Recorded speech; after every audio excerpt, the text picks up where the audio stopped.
அனைவருக்கும் வணக்கம். இன்றைக்கி நம்ம என்ன வீடியோ பற்றி பார்க்க போகிறோம் அப்படின்னா, தமிழ் சம்மந்தமான வீடியோ தான். 8ஆம் வகுப்பு உள்ள தமிழ் வீடியோ பற்றி பார்க்க போகலாம். தமிழில் வந்து ஒரு இயலாக நம்ம வந்து ஸ்ப்ளிட் பண்ணி டெய்லி வந்து ஒரு 2 சாப்டர் 2 லெசன் முடிக்கிற மாதிரி நம்ம பார்க்கலாம்.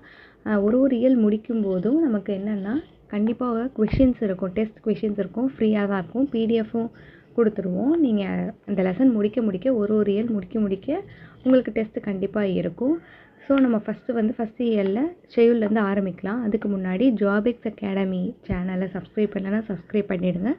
பக்கத்துலேயே இருக்கக்கூடிய பெல் ஐக்கானில் ஆல் என்ற ஆப்ஷனை கிளிக் பண்ணிட்டீங்கன்னா நம்ம போடுற நோட்டிஃபிகேஷன், நியூஸ் அப்டேட்ஸ், அப்புறம் ஸ்டடி மெட்டீரியல்ஸ் சம்மந்தமான வீடியோஸ், டெஸ்ட் மெட்டீரியல்ஸ் எல்லாமே உங்களுக்கு ஈஸியாக அக்சஸபிள் ஆகும். ஸோ சப்ஸ்கிரைப் பண்ணால் சப்ஸ்கிரைப் பண்ணிவிடுங்க. இப்போ வீடியோக்குள்ளே போகலாம். இப்போ ஃபஸ்ட்டு நம்ம என்ன ஆரம்பிக்க போகிறோம் அப்படின்னா, எம்எஸ்சிக்கான ரெக்ரூட்மெண்ட் வந்து கண்டிப்பாக இந்த இயர் வரப்போகுது. அதனால் நம்ம வந்து இப்போவே படிக்க ஸ்டார்ட் பண்ணால் நமக்கு கொஞ்சம் ஈஸியாக இருக்கும். ஸோ வந்து 8th ஸ்டாண்டர்ட்லேருந்து நம்ம போகலாம். ஃபஸ்ட்டு 8th ஸ்டாண்டர்ட் பார்க்கும்போது ஃபஸ்ட்டு இயலில் வந்து தமிழ் இன்பம் அப்படின்ற இயலில் தமிழ்மொழி வாழ்த்து, தமிழ்மொழி பரம்பு, தமிழ் வரிவடிவ வளர்ச்சி, சொற்பூங்கா, எழுத்துக்களின் பிறப்பு அப்படின்னு நமக்கு 5 டாபிக் இருக்குது. அதில் ஃபஸ்ட்டு டாபிக் பற்றி நம்ம இப்போ இந்த வீடியோவில் நம்ம பார்க்கலாம். ஃபஸ்ட்டு டாபிக் பார்த்திங்கன்னா, ஃபஸ்ட்டு இயல் வந்து தமிழ்மொழி வாழ்த்து. அதாவது மொழி வந்து கருத்து அறிவிக்கும் கருவி மட்டும் அன்று. கருத்தை சொல்கிறதுக்காக மட்டுமே மொழி கிடையாது. அது மக்களோட பண்பாட்டை நெருங்கிய தொடர்புடையது, உணர்வுடன் கலந்தது அப்படின்றத சொல்கிறாங்க. தமிழர்கள் தம் தாய்மொழியாக தமிழை உயிராக கருதி போற்றி வந்துள்ளனர். தமிழர்களோட மொழி வந்து தாய்மொழி வந்து தமிழை வந்து உயிராக கருதுகிறாங்க. யார்? தமிழர்கள். புலவர் பலர் தமிழை பல வகையாக வாழ்த்தி பாடியுள்ளனர். அத்தகைய பாடலில் வந்து ஒரு பாடலை நம்ம இப்போ பார்க்க போகிறோம்.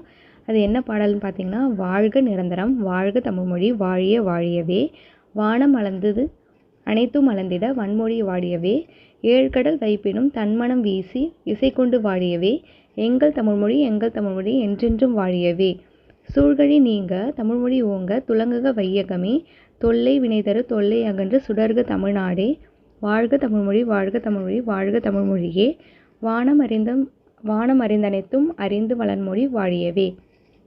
இது யார் எழுதியிருக்காங்கன்னு பார்த்தீங்கன்னா, பாரதியார் எழுதியிருக்காங்க. இதில் வந்து உங்களுக்கு இந்த வாழ்க நிரந்தரம், வாழ்க தமிழ்மொழி, வாழிய வாழியவே அப்படின்னு பார்த்துட்டாலே உங்களுக்கு வந்து பாரதியார்ன்ற உங்களுக்கு ஞாபகம் வந்துடணும். இதுலேருந்து இது வரையும் வந்து மனப்பாட பகுதி. முடிஞ்சால் இது மனப்பாடம் பண்ணிக்கோங்க. அப்படியெல்லாம் ஃபஸ்ட்டு 2 லைன் பார்த்தாலே உங்களுக்கு தெரிஞ்சிடும். அந்த மாதிரி தான் உங்களுக்கு ஈஸியாக இருக்கும். வாழ்க நிரந்தரம், வாழ்க தமிழ்மொழி, வாழிய வாழியவேன்னு பார்த்தீங்கனாலே பாரதியார்னு நீங்கள் ஈஸியாக போட்டுடலாம். அடுத்து சொல்லும் பொருளும் கீழே இருக்கும், அதையும் படிச்சிருங்க.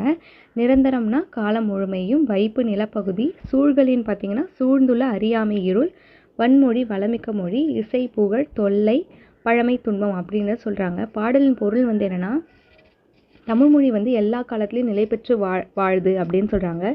ஆகாயத்தில் சூழப்பட்ட எல்லாவற்றையும் அறிந்து உரைக்கும் வளமான தமிழ்மொழி வாழ்க, ஏழ்கடல் சூழப்பட்ட நிலப்பகுதி முழுவதும் தன் இலக்கிய மனதை பரவ செய்து புகழ் கொண்ட தமிழ்மொழி வாழ்க, எங்கள் தாய்மொழியாக தமிழ்மொழி உலகம் உள்ள வரையிலும் வாழ்க அப்படின்னு சொல்லியிருக்காங்க.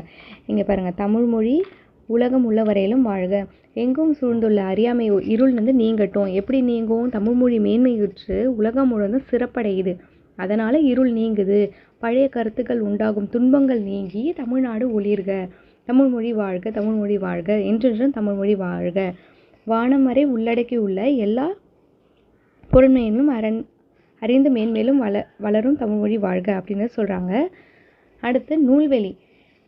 இது யார் எழுதுனாங்க அப்படின்னு பார்த்தீங்கன்னா, பாரதியார் தான் எழுதியிருக்காரு. அவரை பற்றி ஒரு நூல்வெளி தான் இது. கவிஞர், எழுத்தாளர், இதழாளர், சமூக சித்திர சிந்தனையாளர், விடுதலை போராட்ட வீரர்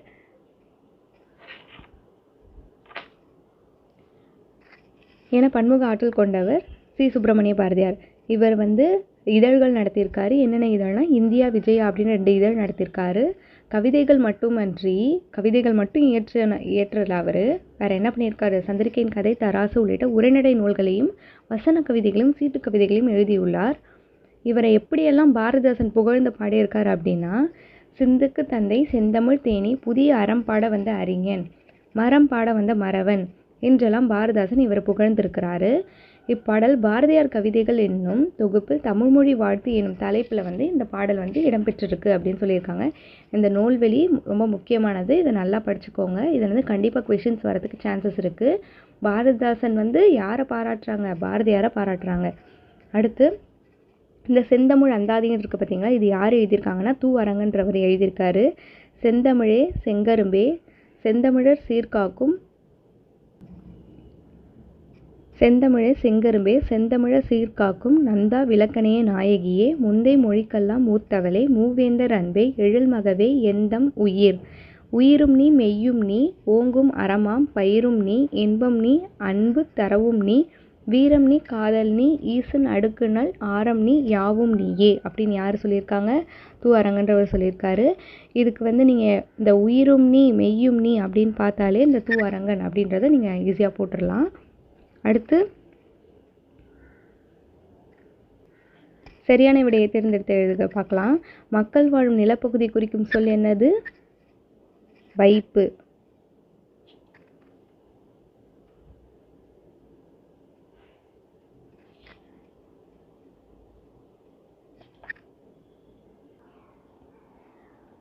வைப்பு தான் இதுக்கான ஆன்சர்.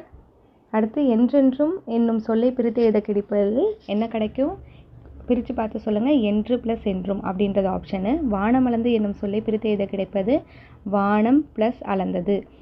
அறிந்து ப்ளஸ் அனைத்தும் என்று சேர்த்து எழுத கிடைப்பது என்னென்னா அறிந்தனைத்தும். அடுத்து வானம் அறிந்து என்பதனை சேர்த்து எழுத கிடைக்கும் சொல் வானம் அறிந்து. இதான் 5th வந்து இ ஆப்ஷன். இதுக்கப்புறம் வந்து வேறு எதுவும் இல்லை. அடுத்த செயல் போகலாம். அடுத்த செயல் பார்த்திங்கன்னா தமிழ்மொழி பரப்பு அப்படின்ற செயல். அதில் வாழ்விலும் மொழியிலும் சில ஒழுக்கமுறைகள் கடைபிடிக்கப்பட்டு வருகின்றன. வாழ்வுக்குரிய ஒழுங்குமுறை ஒழுக்கம் எனப்படும். மொழிக்குரிய ஒழுங்குமுறை வந்து மரபு. வாழ்வுக்குரிய ஒழுங்குமுறை வந்து ஒழுக்கம்.